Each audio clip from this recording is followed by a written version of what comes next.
উত্তর ত্রিপুরার ধর্মনগরে নাগরিক পরিষেবা কার্যত ভেঙে পড়েছে বলে অভিযোগ উঠেছে। পানীয় জল, শিক্ষা ও স্বাস্থ্য এই মৌলিক পরিষেবাগুলির বেহাল অবস্থায় চরম ভোগান্তির শিকার সাধারণ মানুষ। বিশেষ করে শহরের রাস্তাঘাটের অবস্থা এবং জেলা হাসপাতালের করুণ চিত্র নিয়ে দীর্ঘদিন ধরেই ক্ষোভ বাড়ছে। সবচেয়ে বড় সংকট দেখা দিয়েছে পানীয় জল নিয়ে। অভিযোগ, পুর পরিষদের সরবরাহ করা জল পরিশুদ্ধ নয়। জানা গেছে, ধর্মনগরের ট্রিটমেন্ট প্ল্যান্টে জলের গুণগত মান নিশ্চিত না করেই নিম্নমানের ফিটকিরি গ্রেড 1 ব্যবহার করা হচ্ছে। এর ফলে দূষিত জল পান করে বহু মানুষ জলবাহিত বিভিন্ন রোগে আক্রান্ত হচ্ছেন বলে স্থানীয়দের দাবি।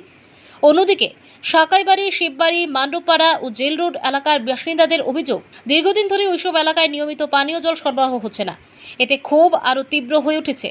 এই পরিস্থিতির প্রতিবাদে এবং নিয়মিত পানীয় জলের দাবিতে সোমবার সাকাইবাড়ি এলাকায় গণতান্ত্রিক পদ্ধতিতে রাস্তা অবরোধে বসেন যুব কংগ্রেসের কর্মীরা।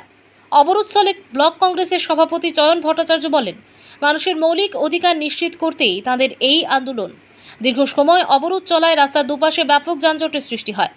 বহু যানবাহন আটকে পড়ে এবং সাধারণ যাত্রীদের চরম দুর্ভোগ পোহাতে হয়। পরিস্থিতির গুরুত্ব বুঝে প্রায় 2 ঘন্টা পর ঘটনাস্থলে পৌঁছান DWS দপ্তরের এক ইঞ্জিনিয়ার। তিনি আন্দোলনকারীদের সঙ্গে আলোচনা করে সাকাইবাড়ি, শিববাড়ি, মান্ডবপাড়া ও জেল রোড এলাকায় দ্রুত পানীয় জল সরবরাহ স্বাভাবিক করার আশ্বাস দেন। ওই আশ্বাসের পর যুব কংগ্রেস অবরোধ প্রত্যাহার করে নেয়। এরপর ধীরে ধীরে যান চলাচল স্বাভাবিক হয় এবং পরিস্থিতিও নিয়ন্ত্রণে আসে। ধর্মনগর প্রতিনিধির রিপোর্ট, প্রতিদিন ত্রিপুরা। দুর্ভাগ্যজনক, ডাবল ইঞ্জিনের সরকার আমাদের ত্রিপুরা রাজ্যের মানুষের যে ন্যূনতম অধিকার পানীয় জল, নগর পঞ্চায়েত, পৌর পরিষদ সেই টাকাগুলো নিচ্ছে, কিন্তু পরিশুদ্ধ জল দিচ্ছে না। এটা শুধু এখানকার অবস্থা না, সাকাইবাড়ি অঞ্চল এলাকায় মানুষ জলের সাথে পোকা যাচ্ছে, কিরা যাচ্ছে, ট্যাঙ্কি ওয়াশ হচ্ছে না। জেল রোড এলাকা, রাজবাড়ি, মণ্ডপপাড়া, এইভাবে শহরের বিভিন্ন জায়গায় মানুষ এখানে জল পাচ্ছেন না।